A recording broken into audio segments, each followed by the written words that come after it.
अस्सलाम वालेकुम my YouTube family, कैसे हैं आप सब लोग। मैं बिल्कुल ठीक है अल्हम्दुलिल्लाह, और दुआ करती हूँ कि आप भी अपने घरों में सब सही हो सलामत हो। जनाब, आपके लिए आज खीर की रेसिपी लेके आई हूँ और शाही खीर की रेसिपी है। और ये वो वाली खीर है जब आप इसको बनाएंगे तो आप यकीन कीजिए कि सब लोग आपसे पूछेंगे कि आपने इसमें क्या डाला है, लेकिन बहुत ही डिफरेंट सी, बहुत ही ईजी, बहुत घर की चीज़ों से मैं आपको बनाना सिखाऊंगी। लेकिन इसका टेस्ट बिल्कुल वो जो बाज़ार से हम खीर खाते हैं ना, जिसमें खोया डला होता है और चीज़ें डली होती हैं, वो वाला है। यहाँ मैंने लिया तकरीबन 1 kg दूध है, और ये मैंने 1 प्याली जो है वो चावल लेके ना उसको मैंने पहले भिगो दिया था 1 घंटे के लिए।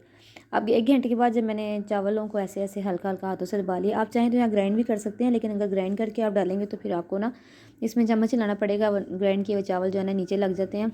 तो मैंने ग्राइंड नहीं किया, हाथों से ही मैंने तोड़ दिया। अब जनाब, दूध के अंदर मैं जो हमारे चावल है ना इसको मैं पकाने के लिए रख दूँगी। यहाँ इसको जब मैं पका रही हूँ तो ये तकरीबन मैंने यहाँ पर इसको पहले चावलों के साथ तकरीबन मैंने 15 से 20 मिनट बनाया है हाई फ्लेम पे। मैं इसको यहाँ पर पका रही हूँ।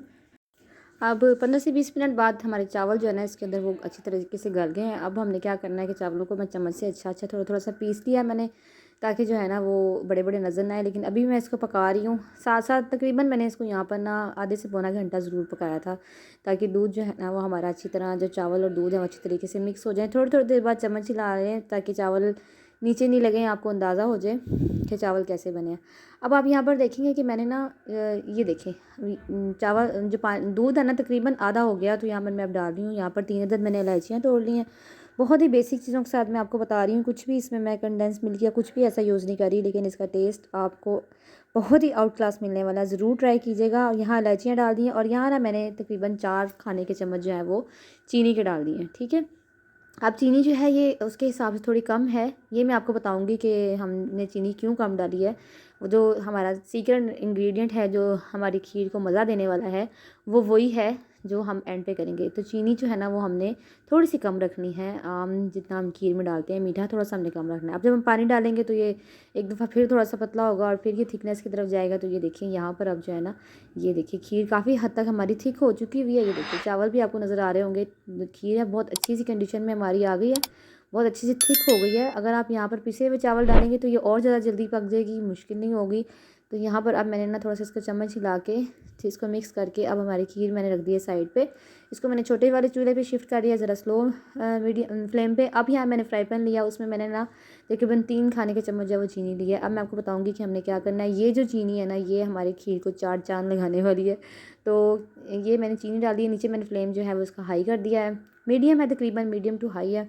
और अब मैं क्या करूँगी कि इसको ऐसे चम्मच हिला के मैंने इसके अंदर थोड़ा सा पानी डाल दिया, यानी तकरीबन 1/4 कप के बराबर पानी डाल के ना, तो हमने ना इसको यहाँ पर पकाते रहना है। हमने यहाँ पर इसका ना चीनी को हमने मेल्ट करना है, कलर देना है। और यही कलर जो दुकानदारों की जो खीर हम बाज़ार से लाते हैं तो येलो येलो सा कलर होता है, और वो हमें लगता है कि बहुत ज़्यादा पकाई हुई है, तो ये उसका सीक्रेट होता है। अब जब हम इसको पकाएंगे ना तो ये चीनी भी अपना पानी छोड़ रही है, और जो पानी हमने डाला हुआ है वो भी है। तो आपने इसके साथ साथ ना चम्मच हिलाते जाना है। वीडियो थोड़ी सी फॉरवर्ड है, इसलिए भी हाथ तेज़ चल रहा है, इतनी तेज़ नहीं हिलाया हुआ।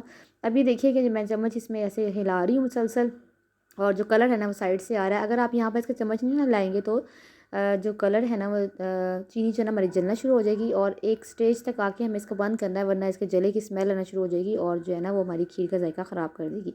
तो ये देखिए जब इसका लाइट ब्राउन सा कलर हो गया, लाइट गोल्डन सा, हमारा जो खीर का कलर सॉरी चीनी का कलर हो गया। ये देखिए अब ये दोबारा जमने की तरफ जाएगी। तो इससे पहले कि दोबारा जमने की तरफ जाए हम इसको यहाँ पर उतार लेंगे, और ये मैंने इसको खीर के अंदर मिक्स कर लिया। और अब ये देखिए बहुत ही थिक खीर बन गई है। ज़रूर ट्राई कीजिएगा, अपनी फैमिली को खिलाइएगा। मैंने ऊपर ड्राई फ्रूट्स डाल दिए, जो भी आप चाहें वो डाल सकें। मेरी वीडियो आपको अच्छी लगी है तो प्लीज़ लाइक कीजिए, मेरे चैनल को सब्सक्राइब कीजिए, मेरी वीडियो को शेयर कीजिए, और रेसिपी को ज़रूर ट्राई कीजिएगा, और मुझे अपना फीडबैक दीजिएगा आपको कैसा लगा। मुझे दुआओं में याद रखिएगा, अपना ख्याल रखिएगा। अल्लाह हाफिज़।